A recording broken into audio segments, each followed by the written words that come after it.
Sky Squad, we are back in the building. Okay. And we got a couple of things to cover in Housewives news. You guys know that Eva Marcille was on the Wendy Williams show today following an appearance by Phaedra Parks on the Wendy Williams show without Wendy Williams, of course. Michael Rappaport was filling in for Wendy Williams yet again. And so he interviewed Eva Marcille, and she had some spicy things to say about Vicky Gunvalson and about Marlo Hampton. But we'll get into that. And Drew just cannot keep her foot out of her mouth. Okay. We're going to talk about that. And we got some other little Housewives tidbits to actually cover at the end of the video. So stick around until the end so you can get all the information, because we've got some fun little stuff that I got for you guys at the end of the video. Because these are topics that I wouldn't normally have time to talk about, but we can talk about them today. Okay. So let's go ahead and stage dive into exactly what we need to talk about today. All right. Now, Eva Marcille, like I said, was on the Wendy Williams show. And she was there to promote, obviously, her upcoming stint on the Real Housewives Ultimate Girls Trip. But she also has a BET movie coming out called Hello with How to Get Away with Murder star Charlie Weber. And that's coming to BET in September. And it's a suspense movie. Okay. So she's got that, All the Queen's Men. Eva is booked and busy, which is perhaps why she wasn't able to be there in person. I'm not necessarily sure. However, let's get into exactly what she had to say about her stint on Girls Trip, as well as her thoughts on Marlo getting a peach. Okay. So, she said that she was most excited about meeting Vicky Gunvalson from Orange County. She says, but sometimes when you meet somebody you were really hoping to meet, it's not always as rosy as you thought it was gonna be. And that's Vicky Gunvalson. She says, you guys will have to wait and see. There are some mountains that we play with. Now, we did see in the trailer that for Real Housewives Ultimate Girls Trip that Vicky was complaining to the table that, it's 8 group of women, all, complaining and talking about their problems. And Eva basically tells her, no, you are the problem. Okay. So expect some fireworks there. Now, she goes on to say that she still thinks that Real Housewives of Atlanta is the most iconic franchise of the Housewives ever. Okay. And I think this might have been to contrast what Phaedra Parks had said yesterday about the Real Housewives of Atlanta, equating it to a sinking ship like the Titanic. Okay. She says that she still talks to Kenya, Candy, and Cynthia, which is not too surprising for me. She also said, it was asked about what she thought about Marlo finally getting a peach. And here's what she had to say about that. Okay? This was funny. Peach. I feel like anyone that has worked as diligently as Marlo Patrice Hampton deserves whatever fruit she wants from the basket.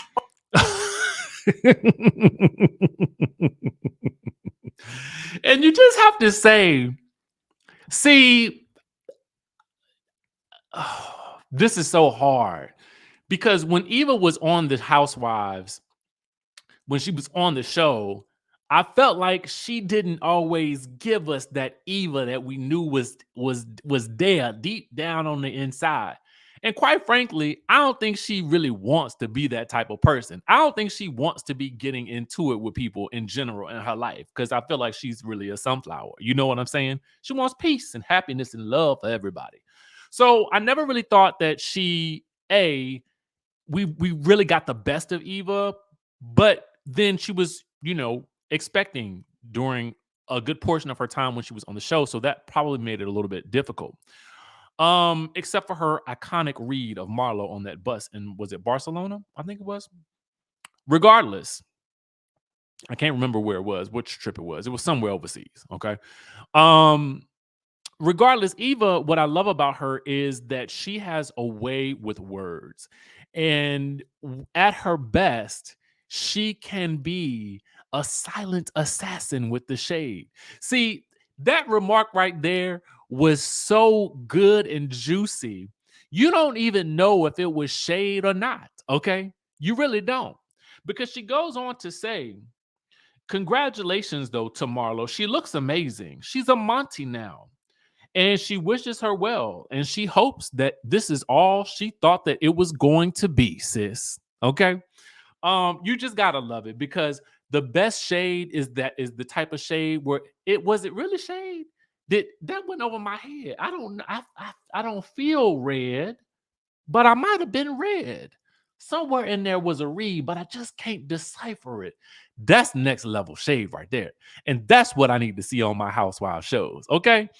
Anyway, with regards to because she was asked about the whole Phaedra and Candy controversy, and she says she's known Phaedra for 20 years. Her brother used to work with Phaedra, and they've known each other's families for years. She says she stays out of their beef and she keeps their relationships separate. Okay.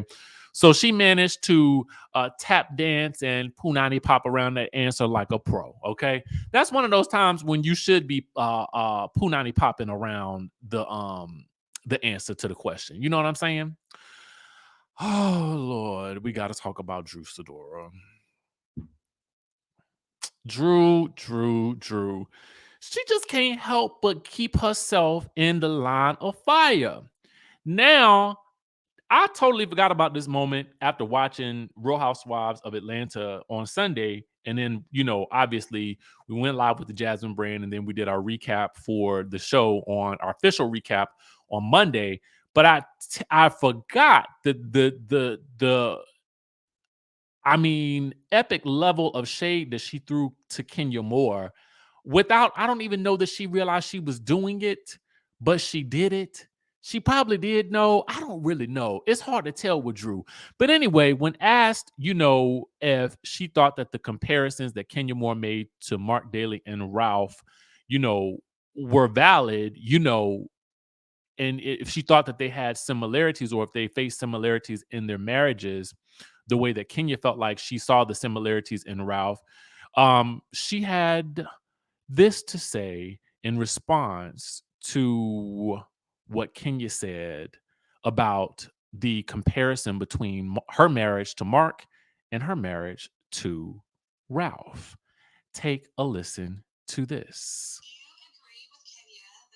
And the way that Marc treated her versus the way Ralph treats you.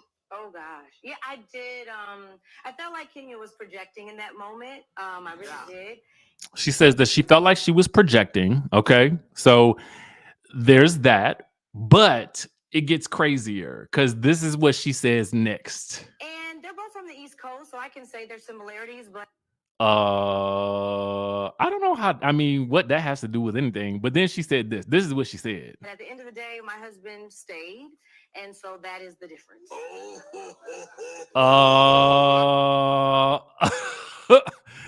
What do you mean your husband stayed? Okay, so listen, here's the thing. Didn't Kenya divorce Marc? Wasn't that really the way it went down? Is that how it shook out? I can't remember. It's been so long ago. But she basically is saying the lady's husband that had then left her. Okay. Ooh. Ooh. Ooh. Yeah. That good old Drew. She's been keeping us entertained for much of the season. Okay. Whether you like her or not, let me ask you guys a question. Do you like Drew for the show or not? I'm finding her rather entertaining. You know what I feel about Drew? I feel like she's kind of like Atlanta's Sutton, but different. Okay. Different in the sense that just different. She's clumsy with her words. How about that? That's what I'll say. Drew is clumsy with her words. That's what it is, which makes her an easy target, right? That's what I think. Y'all let me know down in the chatterization down below. Okay. I do want to touch on a couple of quick things that I wouldn't normally have a chance to touch on. One of those being those good ratings for Atlanta. The ratings are in, and as I suspected, because of the game, the ratings were not where they were in the week in the last week's episode, okay, which was a season high. This week's episode only got 808,000 viewers. But Drew's episode did get 448,000 viewers. So that could be a very good sign for Drew in terms of her rankings. But it's odd to me because this was probably my favorite episode of the season, and I put that in the notes on the TVD's page. So I'm just kind of shocked to see that the ratings are. I'm not shocked really because I felt like they would be kind of low because of the game. But and you guys were actually saying that when we were doing our live with the Jasmine brand, you guys were saying, "Oh, we're watching the game and we're trying to watch you at the same time." So I mean, I really don't know. Were you guys watching the episode or no? Okay, let us know in the channelization down below. Two other really quick little bits of information that I think you guys may be interested in. Sorry about that little soundbite. Two other quick bits of information that I think that you guys may be interested in. And I'm going to give that to you guys right now. For those of you guys who are Housewives fans and Housewives fans of other shows that we don't always necessarily cover, there is a little bit of information coming out about several other shows. Notably that there is allegedly, it looks like we have some new Housewives shows coming to Peacock. One is the Real Housewives of Nashville, which I had heard had already pretty much wrapped filming. Okay. These are also allegedly slated to come to Peacock. There's Real Housewives of Winnetka, which I'm assuming is in Canada, but I'm not sure because listen, it's geography. Anyway, and then Real Housewives of Scottsdale. So these are allegedly the new cities that are coming out. Apparently, like I said, Nashville is almost complete. Scottsdale is casting right now, and Winnetka have apparently wrapped season 1. Okay. Apparently, Winnetka will allegedly air at the same time as Real Housewives of Miami this fall. And they have internally greenlit all 3 shows as Peacocks, the Real Housewives of Winnetka, Nashville, and Scottsdale. So keep your eyes peeled. So it looks like we may be getting more Housewives content, guys. Shout out to our friends over at Dorinda Deadly. But then, wait, there is more. My sound effects is just all off the charts today, y'all. Give me a minute to pull this information up. Let's move it on over. To back to TVDs, because we have some more information to share. So for those of you guys who are fans of the Real Housewives of New York, it appears as though Sonia Morgan and Luann de Lesseps will have their own spinoff that is modeled after The Simple Life. Now, they are both also, according to TV Deets, set to appear on the Real Housewives of New York Legacy show, and we're not sure which show will go where, because there will be the reboot, which I've heard has finished casting as well. And then the spinoff, which is this spinoff right here, is scheduled to begin filming this July and will consist of 10 episodes and see them traveling alongside celebrity guest stars, and will either air on Bravo or Peacock. As previously reported, Bravo is splitting the Real Housewives of New York City into 2 shows: The Legacy, which is set to feature a mix of former cast members, and season 14, which will consist of an entirely new and diverse friend group. So it looks like we are going to have a lot of Housewives content to binge and dissect and pick apart and have a good time with all summer and all fall long. Because guess what? Potomac will be back. Married to Medicine will be back. And the Real Housewives of Salt Lake City will also be back this fall as well. So lots of great news coming out in terms of Housewives shows. Let me know if you're going to be watching any of those shows, what you think it's going to give. I'm interested, y'all. I'm interested. So let's keep this content going. All we need is some more shows from Carlos King. Give us the BET Encore season 2, and I'm with it. Okay, I'm with it. Now, with that being said, y'all, keep it locked to the channel. I'll continue to bring y'all more content. Your boy is tired today, but we still working. Okay. With that being said, I'll catch you guys in the next video.